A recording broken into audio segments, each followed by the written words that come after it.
Yes. It did, right? So the Mau Mau warriors were up against great odds as they fought the white man in the clamor for freedom decades ago.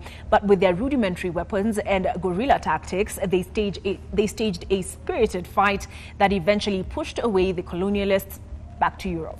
And here in Meru County, warriors like General Mwariama, you remember him in your history lessons, led the battalion by holding strategy meetings in places away from the white man's reach.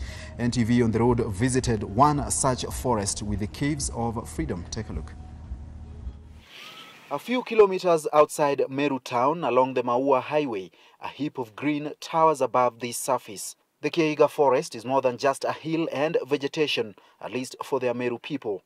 From here, Ameru Mau Mau generals Mwariama, Biamungi and Kiuku fought their beat in the chase for freedom. Okay. We navigate through the lush of napier grass to find our way to the top. In the thick of the forest, we maneuver through meanders of narrow paths used by the warriors. It is an uphill task. Finally, we get to the main attraction here.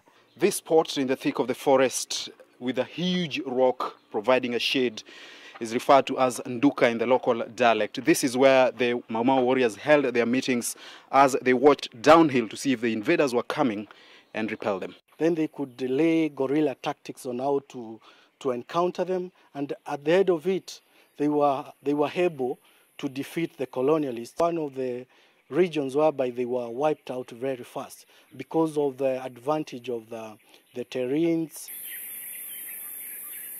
Decades after the war was won, the forest remains undisturbed.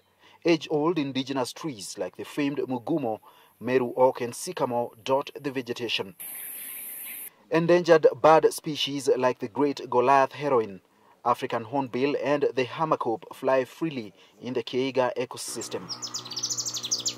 Their flight paths weaving through a smattering of colored butterflies. You rarely see these. Inside the forest, the whistling of birds amid the deafening silence is therapeutic. Conserving this environment and the countless species of flora and fauna is a point of pride for the Meru. The Jorincheke, according to Meru traditions, they were one of the best took one of the best conservation measures to make sure the forests are intact.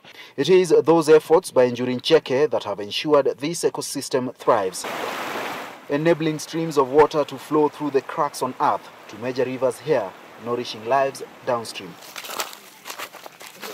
Our watch has ended and it's time to journey back. The trek downhill is much easier, obviously, but who wants to walk away from this piece of heaven? Edmond Yabola, NTV.